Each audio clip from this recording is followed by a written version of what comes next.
Western Colorado's best rock, 95 Rock. It's Nate Wild, and I am talking to a guy who's going to be playing Las Colonias Amphitheater tonight. It's Art Alexakis from Everclear. So, Art, you've been diagnosed with MS. You announced this a few years ago, and man, your solo record. You released a solo album a couple years ago called Sun Songs, and it's beautiful. It's like stripped down. It's acoustic.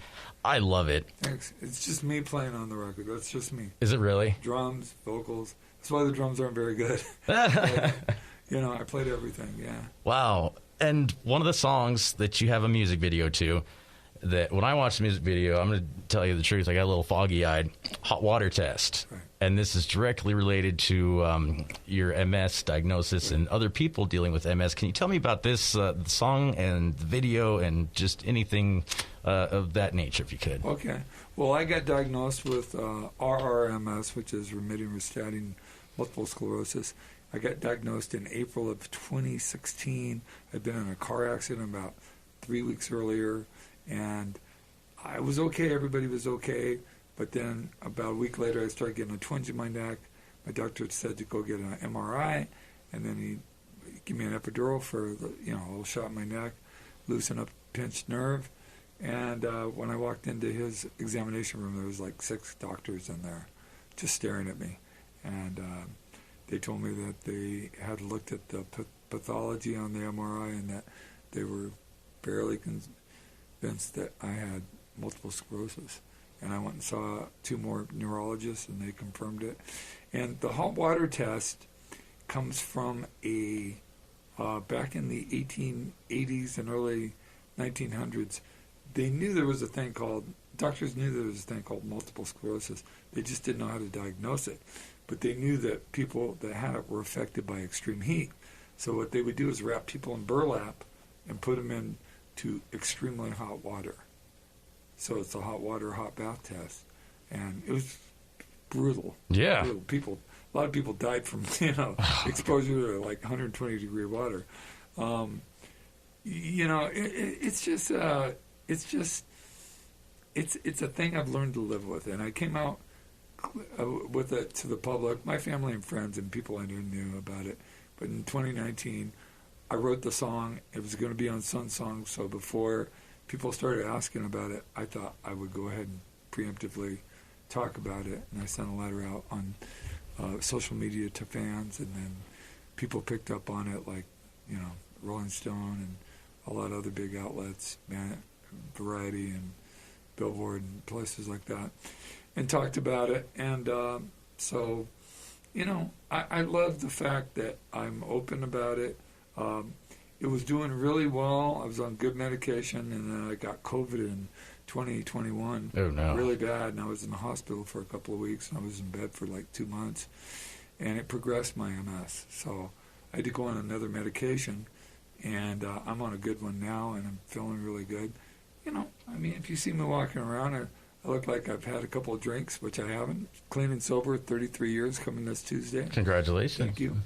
But, it's everybody's got something. The older you get, I just hit 60 years old. I'm just blessed to have the family, the friends, the life I have, be able to talk to nice people like you that like my music. No, dude, I'm blessed in many, many ways.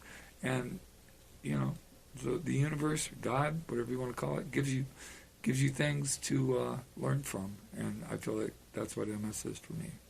But even I'm grateful for that because it's made me more humble, and it makes me try harder, and it makes me more open and compassionate to other people. I always have been to a certain extent, but it's made me even more. So, man, thank you so much for that. That's it's just so cool, first of all, talking to you, but also I really appreciate you opening up about that. And please, if you haven't checked out the video for Hot Water Test, do it. Get some Kleenexes next to you just in case. And beautiful album art, beautiful song as well. And in addition to that, on that same note, some of the proceeds from tonight's show go to the Sweet Relief Fund.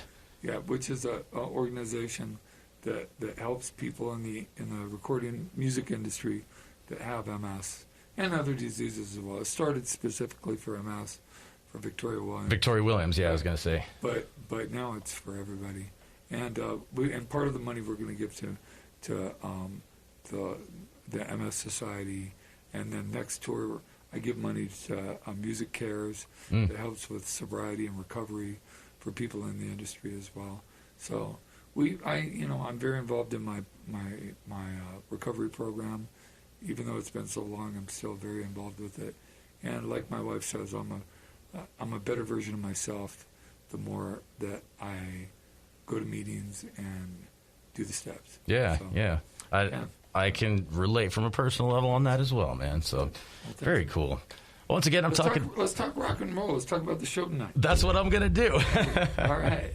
So, we've got Everclear, we got Fastball, we've got the Dixons playing tonight, Las Colonias Amphitheater. You said you might be busting out some of the stuff from the newly released World of Noise. Definitely going to do at least, we usually do one song every 3 or 4 shows, but tonight, every night on this tour, we're doing at least 3 songs, and maybe a 4th, and maybe I want to do a bonus track, but I don't think we're ready yet. Okay. It's still firming up. Was that the instrumental? Yeah. Okay. Yeah, I know. and I'd like to do Blondes too. I like this. Oh yeah. Pick up the newly released World of Noise from Everclear. It's awesome. The bonus material's awesome, and you can check out the show tonight. Las Colonias Amphitheater, Everclear, Fastball, and the Nixons. Check out their new 30th anniversary deluxe edition of their debut record, World of Noise. All right, man. I can't thank you enough for spending time with me today to talk to me, and I'm looking forward to the show so much. Really, thanks for having me.